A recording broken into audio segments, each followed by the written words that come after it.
सपने वो नहीं है जो नींद में आते हैं, सपने तो वो हैं जो नींद आने नहीं देते हैं। इंतजार करने वालों को उतना ही मिलता है जितना कोशिश करने वाले पीछे छोड़ के चले जाते हैं। करता रहे तू इंतजार, बन जा आलसी, कुछ नहीं मिलेगा। नमस्कार, मैं Vivek Bindra, founder and CEO बड़ा बिजनेस.com। खड़ा हो गया हूं रामेश्वरम के उस मल्लाह के बेटे जिसके एक कान में गीता के श्लोक गूंजते थे और दूसरे कान में डार्विन के सिद्धांत।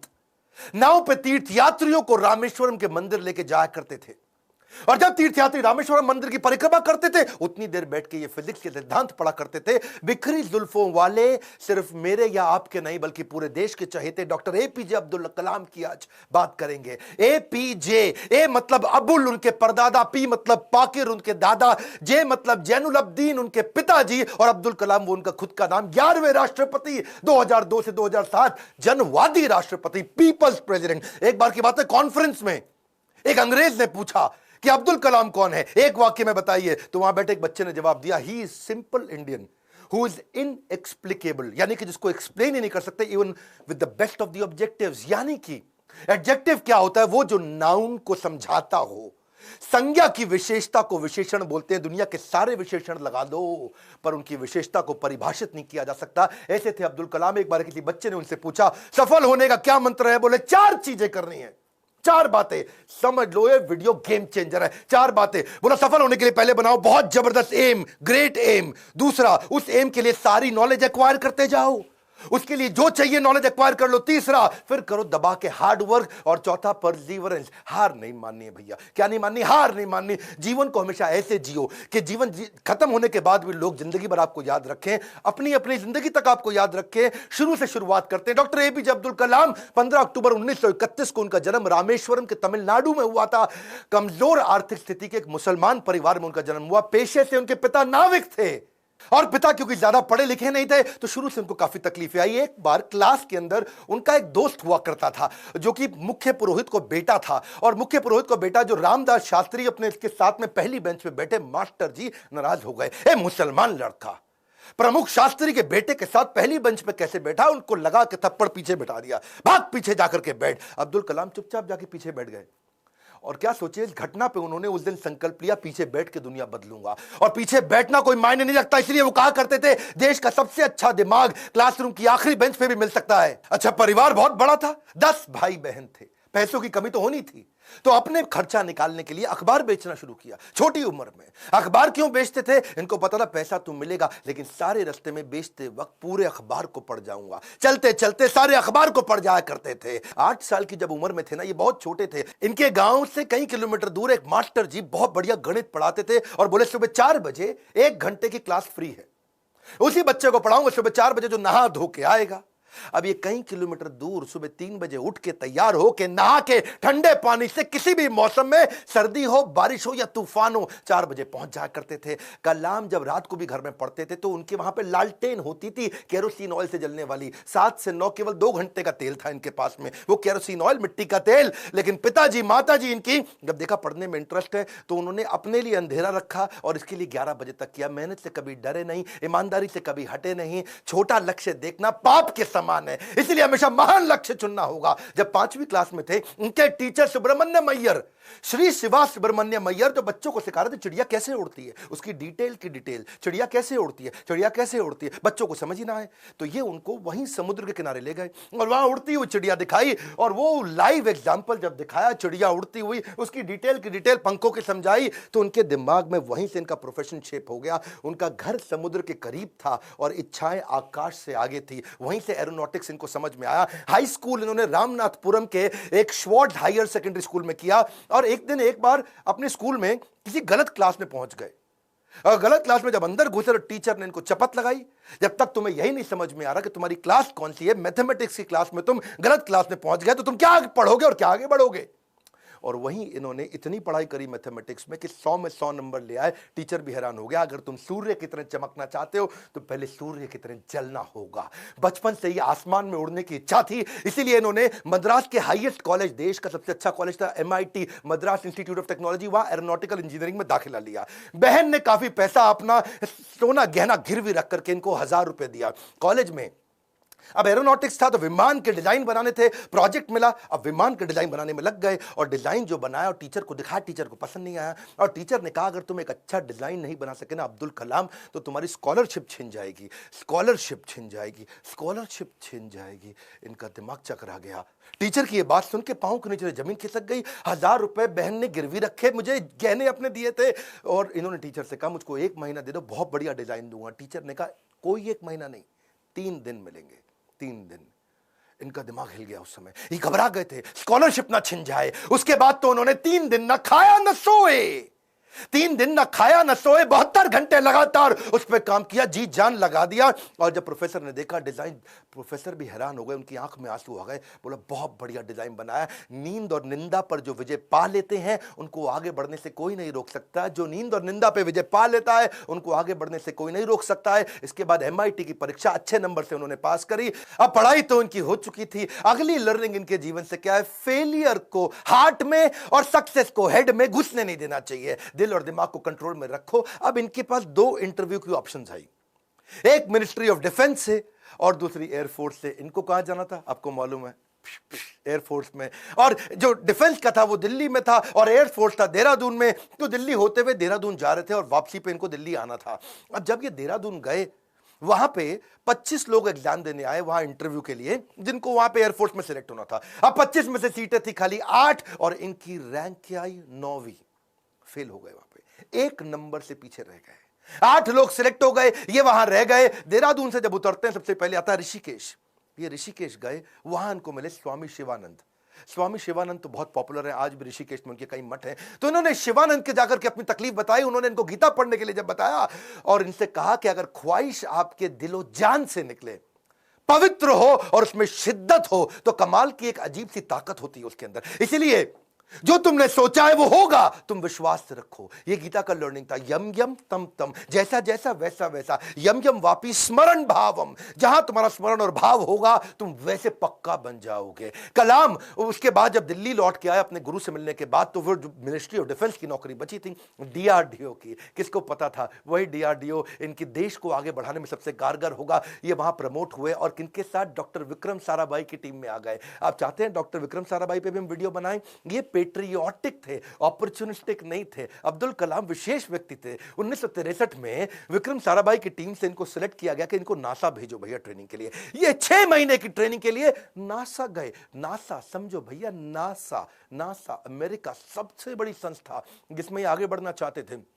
नासा इनको देख के चौंक गया, बोला यार लड़का बहुत जबरदस्त है। और इनको क्या बोला? भाई तू बहुत चैंपियन है, मेरी बात सुन, तुझको दे रहे अमेरिकन सिटीजनशिप, यहीं रह जा, तनख्वाह देंगे इंडिया के 5 गुना ज्यादा, अमेरिकन सिटीजनशिप, यहीं किसी गोरी से शादी कर, ओए होए जिंदगी में आराम ही आराम। अपनी ऑटोबायोग्राफी, आत्मकथा में इन्होंने बताया कि एक बार के लिए इनके मन में भी विचार आया कि क्या मैं यहां रुकूं या नहीं रुकूं। वो बहुत चुनाव करना कठिन था कि आदर्शों की ओर चला जाए या माला माल होने के अवसर को गले लगाया जाए या पैसों और करियर के लिए इन्होंने सोचा विदेश नहीं जाएंगे, देश सेवा के इस अवसर को नहीं गंवाएंगे। लौट के देश आ गए। डिफिकल्टीज हमेशा आपकी सफलता के रास्ते में आएंगी। अगली कहानी काफी डिफिकल्टीज आई जब इन्होंने शुरुआती टीम साइंटिस्ट की इसरो में ज्वाइन करी।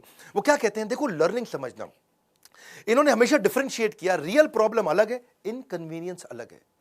प्रॉब्लम और इनकन्वीनियंस अलग अलग चीजें होती हैं।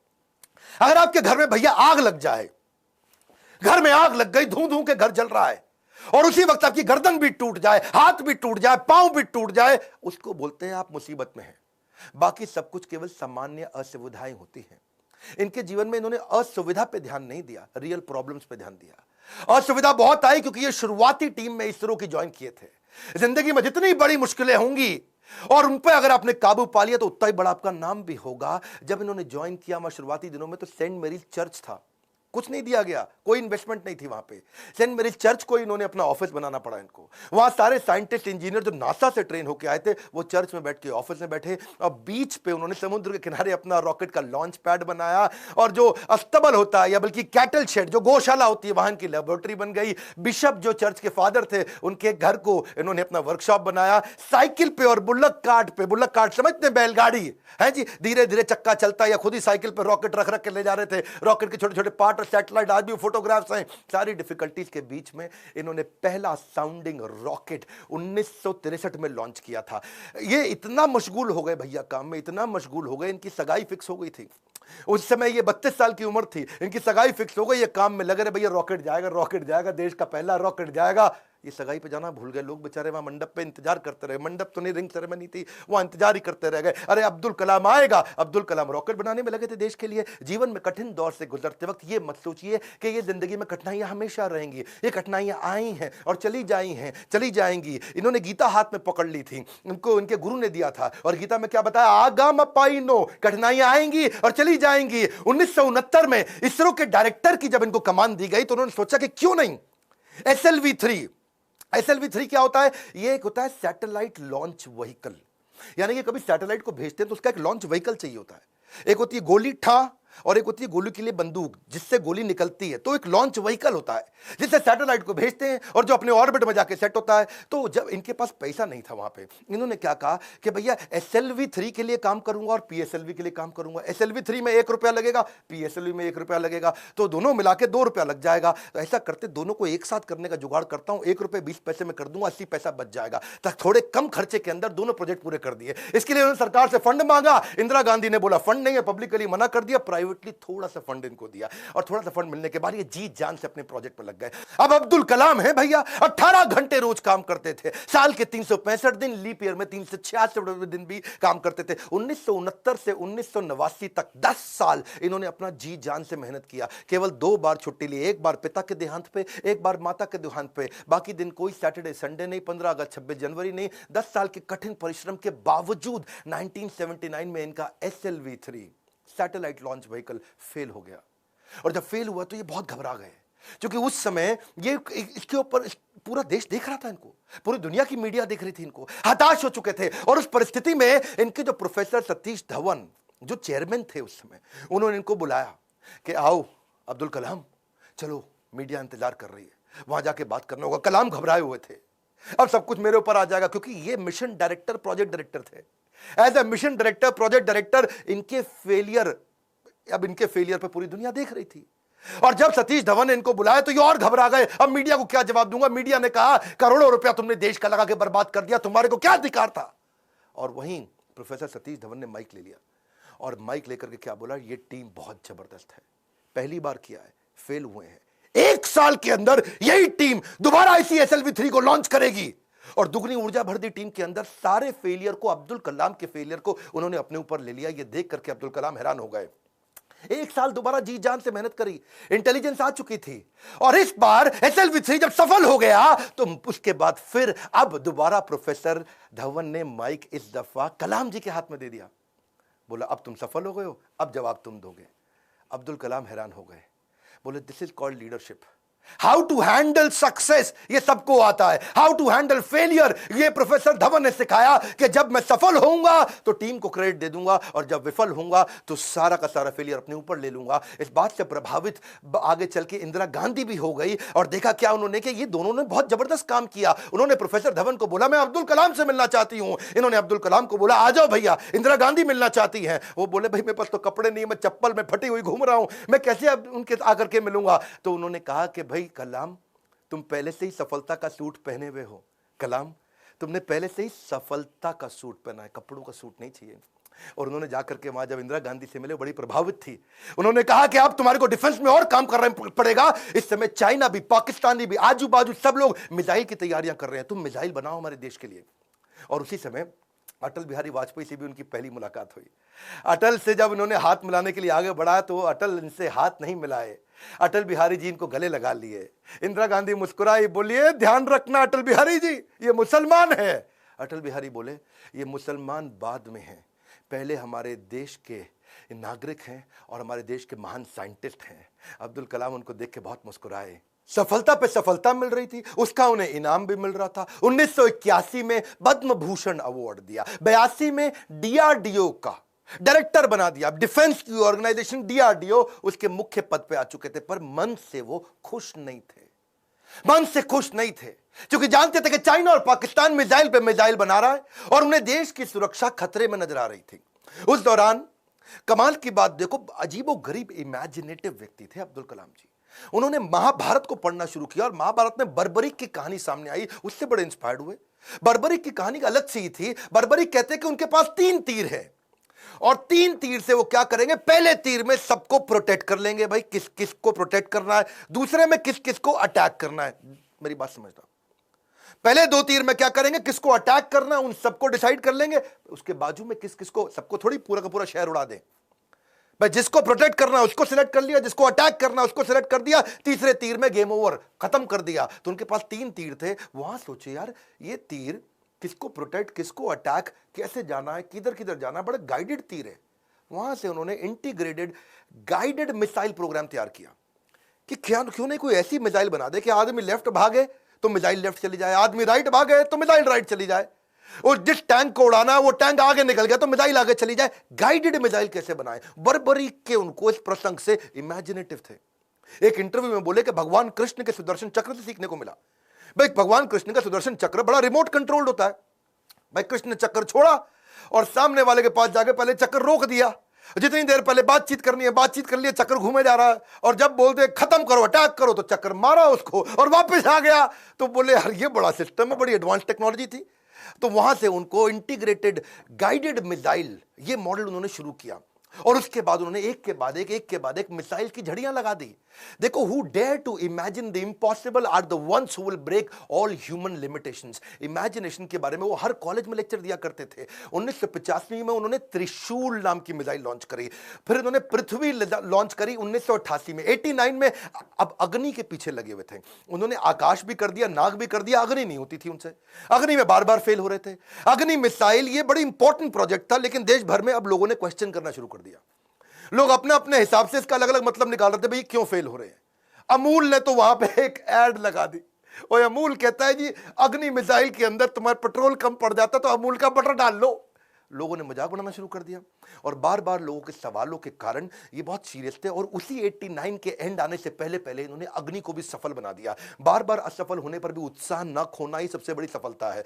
बाकी सारे शक्तिशाली देशों को वो देख रहे थे, वो मिसाइल लॉन्च कर रहे थे, दूसरे महाद्वीप पे कैसे अटैक कर सके, इंडिया से मिसाइल छोड़े यूरोप तक पहुंच सके, अमेरिका तक पहुंच सके, दूसरे महाद्वीप तक पहुंच सके। सब लोगों ने बड़ी तैयारी करी। इन्होंने 89 में अग्नि को जब लॉन्च किया तो रशिया, यूएस, चाइना, फ्रांस और यूके के बाद भारत छठा देश था जिसने इतने पावरफुल मिसाइल्स बनाए। मेरी बात समझिए, दुनिया भर के 250 देशों को पीछे करके अब्दुल कलाम थे जिन्होंने भारत को छठे रैंक पर लाके खड़ा किया। हाँ, ये कहते थे मिसाइल यूज नहीं करना है, लेकिन विराट रूप तो दिखाना है ना अपना।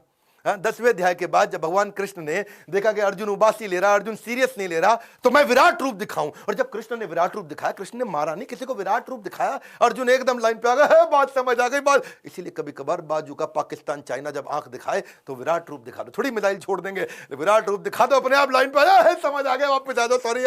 तो ऐसा अब्दुल कलाम जी ने स्ट्रांग बनाया। उनकी मेहनत 1993 में और रंग लाई जब पीएसएलवी को भी उन्होंने सफल कर दिया। आज वही कलाम जी की देन है कि पीएसएलवी से हमने 10 रुपए किलोमीटर के कम खर्च पे भी मंगल तक सफर पूरा कर लिया जी। 2014 में हॉलीवुड की मूवी में जितना खर्चा था उससे कम के अंदर तो हमने मंगल का सफर कर लिया। 2017 में ये अब्दुल कलाम जी थे जिनके चलते 104 सैटेलाइट एक रॉकेट से लॉन्च किए। दुनिया में सबसे सस्ता अफोर्डेबल प्रोग्राम ये अब्दुल कलाम जी की देन थी। 1979 में वही कलाम थे, वही भारत था, कोई देश मदद नहीं कर रहा था। ये 1979 था और आज 2017 में ये कलाम जी की देन है जब दुनिया भर के देश इंडिया के पास आए, भाई हमारा भेज दो यार, अपने रॉकेट में हमारा भी भेज दो। हमने यूएस की मदद करी, नीदरलैंड की करी, स्विट्जरलैंड की करी, इजराइल की करी, कजाकिस्तान की करी, यूएई की करी, और हमारे 100 मिलाकर के 104 सैटेलाइट एक साथ भेजे थे। ये अब्दुल कलाम जी की देन है। अच्छा वापस चलते हैं 93 के पीएसएलवी जब उन्होंने इसको सफल बनाया, उसी समय न्यूक्लियर पावर की बातचीत दुनिया भर में बहुत हो रही थी। इन्होंने देखा कि भाई अमेरिका धमकियां भी बहुत दे रहा था। अब बात यह है कि धमकियों से डरना पुरुषार्थ से बेईमानी है, और जो देश के लिए कुछ भी कर गुजरे वही सच्चा हिंदुस्तानी है। कलाम जी सच्चे हिंदुस्तानी थे। उन्होंने 3 तरकीबें अपनाई। पहली, जितने भी अपने साइंटिस्ट हैं उनको आर्मी की वर्दी में डाल दो, सैटेलाइट को समझ ही ना आए कि भाई ये तो नॉर्मल आर्मी घूम रही है, ये कोई साइंटिस्ट थोड़ी है, ये तो नॉर्मल आर्मी है, पहला। दूसरा, जब भी ये कोई काम करेंगे उसी समय के बीच में करेंगे जब एक सैटेलाइट जाएगा और दूसरा आने वाला, उसके बीच में कर लेंगे। एक आएगा एक जाएगा, उसके बीच में कर लेंगे। एक आएगा एक जाएगा, उसके बीच में कर लेंगे। तो ये उतने ही टाइम में तैयारी करते थे। और तीसरा, काम खत्म होने के बाद जमीन को एकदम साफ सुथरा ऐसे सेट करते थे, जब सैटेलाइट आएगा पता ही नहीं चलता कुछ हुआ यहाँ पे, ओए आर्मी वाले आराम से घूम रहे हैं। अमेरिका को पता नहीं लगने दिया। 1992 से 97 लगातार उन्होंने काफी काम किए। आसपास के गांव और अन्य लोगों को कभी नहीं पता चला कि यहां हुआ क्या है, और यही मेहनत उनकी रंग लाई। 1998 में भारत ने ऑपरेशन शक्ति के नाम से परमाणु परीक्षण कर दिया, चुपचाप कर दिया। आज इन्हीं प्रयासों से भारत परमाणु समृद्ध बन पाया है। 5 देश थे उस समय में, फ्रांस था, यूएस था, रशिया, यूके और चाइना। ये 5 देश थे। हमें किसी से दिक्कत नहीं थी, हमें चाइना से दिक्कत थी, क्योंकि चाइना चुपचाप उस समय पाकिस्तान को भी परमाणु शक्ति दे रहा था। वो तो आपको पता ही है जी, है वो तो उसका नाजायज, मैं जरा नहीं बोलूंगा। तो उसके चक्कर में, पाकिस्तान और चाइना के चक्कर में यहां इंडिया ने काम पूरा कर दिया। उनके लगातार प्रयासों के चलते 1997 के अंदर उनको भारत रत्न दिया गया। 41 साल तक उन्होंने भारत की सेवा करी। 1999 में वो रिटायर हुए। उन दिनों वाजपेयी जी एक्शन में चल रहे थे इधर, यहां ये रिटायर हुए, वाजपेयी जी एक्शन में। उन्होंने फोन मिला दिया, ओ हाँ भी कलाम जी, बात सुनो यार, अपना मंत्रिमंडल हम बना रहे हैं, तुम्हारे को हम मिनिस्ट्री देना चाहते हैं, आ जाओ यार। तुम बुद्धिमान आदमी हो, विजनरी लीडर थे। वाजपेयी जी अपने आप में विजनरी थे। बोले अब्दुल कलाम को लूंगा तो बहुत अच्छा रहेगा, माइनॉरिटी भी हमारे साथ जुड़ेगी, बुद्धिमत्ता भी मिलेगी, इंटेलिजेंस भी बिल्ड होगा। अब्दुल कलाम जी को कन्विंस करने में लगे। कलाम जी बोले 1 दिन बाद बताऊंगा जी। 1 दिन बाद कलाम जी ने फोन कर दिया कि जी मैं अस्वीकार करना चाहता हूं, और मिल करके फिर जाके बोला कि मुझको एक नई पीढ़ी तैयार करनी है जो भारत को विश्व गुरु बना सके। एक नई पीढ़ी तैयार करने के लिए मैं कॉलेजेस में पढ़ाना चाहता हूं। अपनी टीचिंग के प्रोफेशन के लिए अन्नामलाई यूनिवर्सिटी तमिलनाडु साउथ वापस चले गए। अगली बार यहां तो सब ठीक हो गया। अब जब राष्ट्रपति बनने का समय आया 2002 में, कई लोगों का नाम आया, बहुत सी चीजें आगे पीछे हुई, और उन्हीं दिनों जब वो नाम आया तो फिर से यहां घंटी बजती रही इनके ऑफिस के अंदर, कलाम जी के। और जब ऑफिस में घंटी बजती रही, किसी को नहीं पता चला, तो किसी ने, इनके वाइस चांसलर ने इनके यूनिवर्सिटी में जाके भाग के कलाम जी को बोला, अरे कलाम जी आपके यहां प्रधानमंत्री जी का फोन आ रहा है बार बार। कलाम जी गए, उन्होंने फोन उठाया, तो नमस्कार, बातचीत शुरू हुई। तो वाजपेयी जी ने कहा, देखिए एक रिक्वेस्ट करूंगा, अब मना नहीं करना, पिछली बार आपने मना किया था, अब नहीं करना। तो कलाम जी ने पूछा, कहिए क्या रिक्वेस्ट है। वाजपेयी जी बोले, हम आपका नाम देश का राष्ट्रपति बनाने के लिए रिकमेंडेशन देना चाहते हैं, आप हाँ कर दीजिए। अब्दुल कलाम जी मुस्कुराए और बोले 1 घंटे का समय दीजिए। 1 घंटे के बाद वो वापस गए, उन्होंने फिर फोन किया और स्वीकार कर लिया। बोला ठीक है, मैं इसके लिए तैयार हूं। अब कलाम जी का राज्य अभिषेक होना था, जैसे भगवान राम का राज्य अभिषेक हुआ 14 साल के वनवास के बाद में। और भगवान राम जब वापस आए और उनका अभिषेक, तो अभिषेक के समय पर उनके भाई ने उनसे पूछा कि आप किस किस को राज्य अभिषेक में बुलाना चाहते हैं। तो भगवान ने बोला 14 साल में था नहीं, मेरे यहाँ कोई दोस्त है नहीं, और जो हमारे दोस्त थे उन सबको आप जानते ही हैं, आपने सबको इन्वाइट कर ही लिया होगा। और इतने में भगवान राम ने कहा, हाँ, पर इस वनवास के दौरान मेरा एक दोस्त बना था। वही शुरुआत के जो साल थे, उन दिनों एक नाविक हमें नदी पार कराया करता था, केवट। वो केवट ने हमारी बहुत मदद करी है, वो हमारा मित्र है। उस केवट को बुला के लाओ राज्याभिषेक में। और केवट को लाके सबसे आगे भगवान राम के उस राज्याभिषेक में बुलाया गया था। ठीक उसी प्रकार जब अब्दुल कलाम जी से पूछा गया कि अब आपका भी राज्याभिषेक हो रहा है, you are going to become president of India, और कलाम जी ने कहा, आपने जिस जिसको बुलाना था सबको बुला लिया है, मेरे 2 ही मित्र हैं। जब मैं साउथ में रहा करता था तो उस समय एक मोची, जो मेरे जूते बांधने में फटे जूते होते थे, उसने मेरी बहुत मदद करी, वो मेरा मित्र है, उसको बुला लीजिए। और एक ढाबे वाला जिसने उनको खाना खिलाया और कभी कभी 2 रोटी एक्स्ट्रा भी खिलाई, बोला उनको दोनों को जरूर बुला लीजिए। विनम्रता के उदाहरण खत्म थोड़ी होंगे।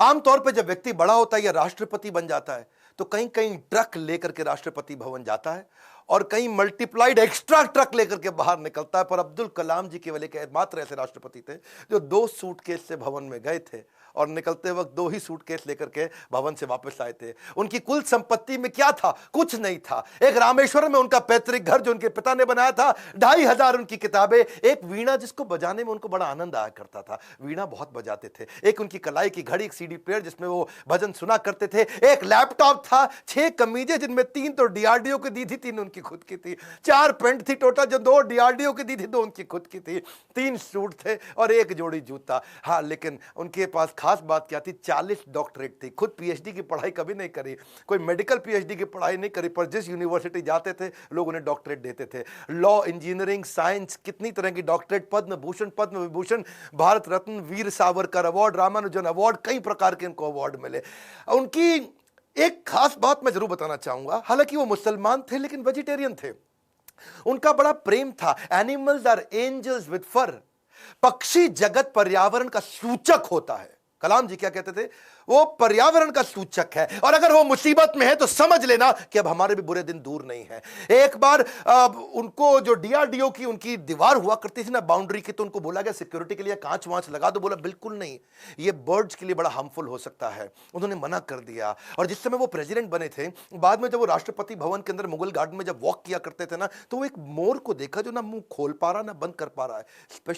स्पेशली उन्होंने वेटनरी डॉक्टर को बुला के देखा, तो देखा मोर के गले में ट्यूमर है, ना मुंह खोल पा रहा है ना मोर मुंह बंद कर पा रहा है। उन्होंने इसका इलाज कराया। एक लीडर की महानता का इसी बात से पता चलता है कि वो किन लोगों की मदद कर रहा है जो बदले में उन्हें कुछ नहीं दे सकते। जब कोई लीडर ऐसे लोगों की मदद करता है जो बदले में कुछ नहीं दे सकता, वही एक महान लीडर की निशानी है। अच्छा, अब्दुल कलाम जी की एक बात मेरे दिल को छू गई। वो परिवारवाद नहीं, राष्ट्रवाद में बिलीव किया करते थे। जब वो राष्ट्रपति भवन में थे, See, he's a man of principle and therefore is always respected everywhere. उनके क्योंकि जो भाई थे ना, उनको बहुत प्रेम करते थे, बहुत प्रेम करते थे अपने भाई से, बचपन से ही प्रेम था। और उनके अपने सगे भाई का पोता दिल्ली के अंदर मुनीरका में किराए के कमरे पर रहा करता था। 2006 में जब कलाम ने एक दफा सारे परिवार को इनवाइट किया, क्योंकि उनका कोई परिवार वहां रहता नहीं था, वो राष्ट्रपति भवन में अकेले रहते थे। और जब एक बार उन्होंने सारे परिवार को बुलाया राष्ट्रपति भवन में, तो वो लोग 8 दिन तक रहे। और सारे परिवार, क्योंकि 10 भाई बहन थे ना, तो 52 लोग आए। और कलाम जी ने देखा बहुत खर्चा हो रहा है, तो उन्होंने चाय की प्याली तक का हिसाब रखना शुरू किया। सब लोगों को उन्होंने अजमेर शरीफ प्राइवेट बस करके भेजा, उसका भी हिसाब रखना शुरू किया। उन्होंने अपने अकाउंटेंट से सारा हिसाब बनवाया और बोला कि ये कितना बना, तो देखा 3,52,000 रुपए का चेक उन्होंने अपनी तनख्वाह से काट के दिया। और क्या कहा कि राष्ट्रपति भवन की जिम्मेदारी केवल राष्ट्रपति की होती है, पूरे परिवार की नहीं होती है। अब्दुल कलाम जी इतने विनम्र व्यक्ति थे, विनम्रता ताज के बिना राजसी गौरव है। वो ऐसी चीज है, महान व्यक्ति की महानता ही उसकी नम्रता है। डॉक्टर कलाम को एक बार आईआईटी बीएचयू के अंदर चीफ गेस्ट के रूप में इनवाइट किया गया, और जब वहां पे आए तो वहां पे 7 कुर्सियां थी, बीच वाली कुर्सी थोड़ी ऊंची थी, और जब बीच वाली कुर्सी ऊंची, क्योंकि वो राष्ट्रपति थे, उनको बैठना था। उन्होंने बोला ना ना ना, कुर्सी हटाओ, बराबर की कुर्सी लगाओ। तो बोले नहीं सर, ये स्पेशल कुर्सी है हमारे चीफ गेस्ट के लिए। तो वो समझ गए कि चीफ गेस्ट कौन होते हैं भैया, जो एजुकेशन में महागुरु है वही है। तो उन्होंने वाइस चांसलर को बोला, आप आइए बैठिए। वाइस चांसलर घबरा गए, बोला राष्ट्रपति आप हैं, you are the first person of our country, आप बैठेंगे। बोला बिल्कुल नहीं। फिर उन्होंने अपनी कुर्सी हटवाई, बराबर की कुर्सी पे बैठे। कलाम जी ऐसे थे, ईमानदारी एक जादुई गुण है। यदि आपका हृदय ईमान से भरा है तो शत्रु का पूरा संसार आपके साथ खड़ा है। कहते हैं कि कोई भी पैतृक संपत्ति, माता पिता की दी हुई कोई भी पैतृक संपत्ति ईमानदारी के बराबर आपको अमीर नहीं बना सकती। सबसे ज्यादा अमीर व्यक्ति वही जो ईमानदार है, पूरा संसार आपके साथ खड़ा है। कलाम साहब तो एवर यूथफुल थे। 70 साल की उम्र में youth icon of the year का अवार्ड उनको मिला। हमेशा जीवन में भगवत गीता और कुरान दोनों साथ में रखते थे। 83 वर्ष की उम्र में उन्होंने रिटायर नहीं किया, रिट्राई किया। He was not tired, he was inspired, he was not tired up, he was fired up। आंखों में रोशनी तो उनकी कम हो रही थी, पर युवाओं के भविष्य को रोशन करने में लगे थे। उनके शरीर के पांव के कदमों की गति कम हो गई थी, पर देश की समृद्धि की गति को बढ़ाने में लगे हुए थे। एक असाधारण, एक अनोखा, अस्वाभाविक, अलौकिक व्यक्तित्व के 2015 में हमेशा के लिए हमको अलविदा करके चले गए। और कहां गए? उसी IIM शिलोंग के अंदर आखिरी लेक्चर देते वक्त जैसे क्षत्रिय अपने युद्ध के मैदान में लड़ाई करते हुए वीर गति को प्राप्त करता है, ऐसे ही IIM शिलोंग के अंदर लेक्चर देने के बाद तुरंत वहीं लेक्चर देते वक्त जो कल था वो आज नहीं है, जो आज है वो कल नहीं होगा, वैसे ही इस ब्रह्मांड में दूसरा कोई कलाम नहीं होगा। स्विट्जरलैंड जैसा देश जो साइंटिफिक रिसर्च के मामले में 8वें पायदान पे आता दुनिया में, और जब वो 26 मई कलाम स्वयं जब उनके देश गए थे, तो वही स्विट्जरलैंड उसको साइंस डे के रूप में मनाता है। यूएन उनके जन्मदिन को यूएनओ कहता है कि इसको हम वर्ल्ड स्टूडेंट डे के रूप में मनाते हैं। बन जाती है परिभाषा भारत के सम्मान की जब जब बात होती है श्री APJ अब्दुल कलाम की। अब्दुल कलाम जी रेस्ट इन पीस नहीं है, बट रेस्ट इन मी है। अब्दुल कलाम जी आप लौट गए, आप कैसे आएंगे? अगर आप नहीं आएंगे तो आपके शिक्षा के रूप में तो आप हमारे साथ हैं। आज बड़ा बिजनेस भी, इतने सारे बिलियनियर प्रोफेसर हैं, आप हमारे प्रोफेसर नहीं है, लेकिन आपकी शिक्षाओं को हमने प्रोफेसर बनाया है। आज बिलियनियर प्रोफेसर के साथ अफोर्डेबल तरीके से सबको सिखा रहे हैं। आज कलाम साहब भी अगर हमारे प्रोफेसर होते तो कितनी ताकत बढ़ जाती, पर उनकी लर्निंग को तो प्रोफेसर बना सकते हैं। एक ऐसा व्यक्ति जो मिट्टी के तेल में पढ़ करके जीवन बिताया, जिसने हाथ में फिजिक्स की किताब जिसने दिन रात पढ़ाई करी, अखबार बेचते बेचते पढ़ना सीखा। और हाँ, 23 जनवरी को सुभाष चंद्र बोस जी का जन्मदिन है। क्या आप उनके बारे में वीडियो देखना चाहते हैं? कमेंट बॉक्स में बताइए। सरदार पटेल के विषय में वीडियो देखना चाहते हैं? कमेंट बॉक्स में बताइए। शेयर करिएगा इस वीडियो को। वो क्या है, गाली देता है ना कि कोई मिनाटी खूब गाली देके मिलियन सब्सक्राइबर बनाता है, बच्चों को लगता है कूल है। देश का चरित्र बनाना है, गाली बोलना नहीं सिखाना है। इस वीडियो को शेयर करिए। अगर आप माँ बाप, अपने बच्चों को जरूर दिखाइए। हमारे को और अब्दुल कलाम बढ़ाने हमारे देश में, इस वीडियो को देश भर में, दुनिया भर में पहुंचाइए। हमारे साथ जुड़े रहने के लिए, नए हैं तो आके सब्सक्राइब करने के लिए आप सबका हृदय की गहराइयों से प्रेम पूर्वक बहुत बहुत धन्यवाद।